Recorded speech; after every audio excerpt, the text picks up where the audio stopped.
안녕하세요. 오늘 저희가 함께 깊이 살펴볼 자료는요. 문학평론가 노대원 교수의 신작 비평집 소설 쓰는 로봇 AI 시대의 문학입니다. 오, 제목부터 정말 흥미롭지 않나요? 네, 그렇죠. 소설 쓰는 로봇이라니. 진짜 AI가 소설을 쓰는 시대. 그럼 문학은 어디로 가나? 이런 궁금증을 딱 던져주죠. 맞아요. 이 책이 AI, 포스트 휴먼, SF 같이 요즘 가장 뜨거운 주제들을 문학 비평으로 풀어낸다는 점이 되게 흥미로웠어요. 특히 그냥 기술 발전을 따라가는 게 아니라 어떨 땐 시대를 좀 앞서가려는 그런 시도도 보이고요. 네. 그리고 AI 글쓰기에 대한 다양한 시각을 되게 균형 있게 다루는 것 같아요. 맞습니다. 예를 들어서 그 유명한 SF 작가 테드 창 있잖아요. 아, 네네. 테드 창은 생성형 AI 글쓰기에 대해서 웹상의 흐릿한 JPG 이미지 같다, 이렇게 좀 비판적인 입장이었죠. 그렇죠. 인간의 창의성이랑은 거리가 멀다, 이런 이야기였던 것 같아요. 네. AI가 인간처럼 예술을 창작하기는 어렵다, 이렇게 본 거죠. 근데 노대원 교수는 테드 창의 비판을 물론 존중하면서도요, AI를 좀 다르게 보는 것 같아요.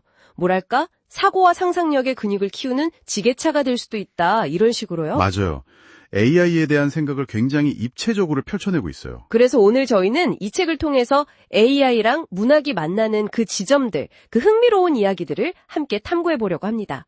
당신께서도 이 책의 핵심적인 통찰을 얻어가실 수 있도록 저희가 안내해 드릴게요. 자, 그럼 한번 본격적으로 파헤쳐 볼까요? 네, 책에서 AI 글쓰기의 재미있는 측면을 고무 오리에 비유하더라고요. 아, 그거 흥미로웠어요. 개발자들이 문제 해결하려고 고무오리한테 설명하듯이 말이죠. 네. AI가 글 쓰는 과정에서 그 고독한 과정에 불쑥 나타난 파트너가 될 수 있다, 이런 얘기잖아요. 김추합 작가님처럼 브레인스토밍 파트너로 쓰거나 영감을 얻는 그런 사례도 나오고요. 그렇죠. 우리가 보통 근대 이후에는 글쓰기 하면 작가 혼자서 단독으로 고독하게 작업하는 걸로 생각해 왔잖아요. 네, 딱 그런 이미지죠. 근데 AI가 바로 그 지점에 어떤 변화를 가져올 수 있다는 거예요. 단순히 글을 대신 써주는 기계, 이게 아니라 창작 과정에 개입해서 뭔가 새로운 상호작용을 만들어낸다. 바로 그겁니다. 새로운 가능성을 제시하는 거죠. 하지만 아까 말씀하신 것처럼 테드 창의 비판도 여전히 날카롭잖아요. AI가 만든 이야기는 독창성이 부족하다. 진정한 예술이 되기 어렵다. 네, 맞아요. 예술이라는 건 수많은 선픽의 과정이고 작가 내면으로 깊이 들어가는 건데 AI는 그게 안 된다는 거죠. 그렇죠. 노대원 교수도 이 부분을 인정해요. 무시하는 게 아니고요. 근데 다른 가능성을 보는 거죠. 예술가가 꼭 자기 안으로만 파고들어야 하냐는 거예요. 아, 타자와의 대화, 자기 밖으로 나아가는 것. 네. 그럴 때 또 다른 아름다운 선택이 가능하듯이 AI와의 어떤 공동 창의성, 그러니까 코크리에이티비티라고 하죠. 이걸 통해서 새로운 아이디어를 얻고 문학적 실천의 지평을 넓힐 수 있다, 이렇게 보는 거예요. 그러니까 AI가 인간 작가를 대체할 거라는 그런 디스토피아적인 상상보다는 좀 더 협력적인 접근을 강조하는 거네요. 정확합니다. AI를 적극적으로 활용하는 거죠.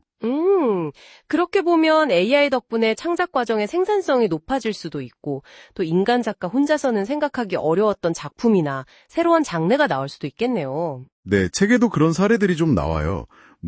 AI한테 특정 작가처럼 행동하라고 프롬프트를 입력했더니 그럴듯한 텍스트를 만들어냈다거나. 아, 데니얼 데니 모방 사례 같은 거요? 네. 그리고 팬들이 AI로 자기가 좋아하는 이야기의 후속편을 막 창작하는 거예요. 조지 AI 마틴, 이런 거. 하하, 재밌네요. 근데 동시에 윤리적인 문제, 현실적인 문제도 만만치 않아요. 어떤 문제들이 있을까요? 일단 AI가 학습하는 그 방대한 텍스트 데이터 있잖아요. 그걸 AI 시대의 석유라고도 하던데 네네. 그게 다 누구 거냐는 거죠. 저작권 문제도 당연히 있고요. 아, 그쵸. 학습 데이터 저작권. AI가 만든 결과물 저작권. 복잡하네요. 그리고 데이터 편향성 문제도 심각해요. 예를 들어서 책에 인용된 연구를 보면 문학작품 속 남녀성부 불균형이 심각한데 AI가 이걸 그대로 학습할 수 있다는 거죠. 편향된 데이터를 학습하면 편향된 결과가 나올 수밖에 없겠네요. 그쵸. 심지어는 SF 잡지 클락스월드에서 AI가 생성한 투고작이 너무 폭주해서 아예 투고를 중단하는 일까지 있었어요. 텍스트 포칼립스라고 부르더라고요. 텍스트 포칼립스요? 와, 정말 상상 이상인데요. 그러니까 그냥 흥미 위주로 특이점이 올 거다 이런 얘기만 할 게 아니라 당면한 과제들에 집중해야 한다고 저자는 지적하는 거죠. 가능성만큼이나 풀어야 할 숙제가 정말 많군요. 근데 책은 여기서 논의를 더 넓히죠. SF랑 포스트 휴먼 담론으로요. 네, 사실 SF가 오랫동안 인공지능의 가능성이나 위험성을 상상해 왔잖아요. 그게 또 현실의 기술 발전이랑 서로 영향을 주고받았다는 점을 짚어줘요. 아, 인공지능의 아버지라는 존 메카시도 SF 단편을 썼다는 얘기가 흥미로웠어요. 맞아요. 더 나아가서는 그 기술을 통해서 인간 능력을 향상시키고 디지털 불멸까지 추구하는 트랜스휴머니즘. 네. 오히려 인간 중심주의를 비판하고 종차별 문제 같은 걸 제기하는 비판적 포스트 휴머니즘. 이 둘의 대립 같은 것도 보여주고요. 더 거시적인 담론 속에서 AI와 문학의 현재를 보게 하는군요. 그렇죠. 인류세 시대의 취약한 세계 가설? 이런 얘기까지 하면서요. 우리가 지금 어디쯤 와 있는지 생각하게 만들어요. 오늘 저희 노대원 교수의 소설 쓰는 로봇을 통해서 AI 시대의 문학의 현재와 미래, 그 가능성을 함께 엿봤는데요.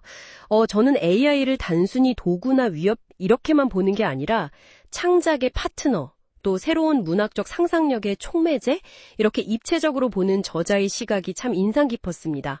당신은 어떠셨나요? 네, 저도요. 기술에 대해서 막연히 기대하거나 아니면 그냥 공포를 느끼는 걸 넘어서서요. AI와 인간의 공동 창의성이란 게 과연 뭘까? 네. 그리고 기술이 발전하는 속에서 인간의 고유성은 또 어떻게 재정이 될 수 있을까? 이런 좀 근본적인 질문들을 생각해보게 만드는 책이었어요. 단순히 문학이나 AI에 관심 있는 분들뿐만 아니라 이 변화하는 시대를 이해하고 싶은 당신께도 정말 깊은 울림을 줄 것 같다는 생각이 드네요. 맞습니다. 꼭 한번 읽어보시길 추천합니다. 책 속에 AI가 쓴 시도 등장한다고 아까 말씀드렸잖아요. 네. 이런 구절이 있대요. 나는 돕기 위해 여기 있지 대체하기 위해서가 아니야. I am here to assist, not to replace. 아, 네. 그 구절이요? 네. 정말 AI가 이 구절처럼 인간 창의성의 조력자가 될 수 있을까요? 아니면 결국 테드창의 우려처럼 흐릿한 JPG에 머무를까요? 이 질문에 대한 당신만의 답을 한번 찾아보시는 건 어떨까요? 좋은 질문이네요. 다음에 저희는 더 흥미로운 탐구로 찾아뵙겠습니다.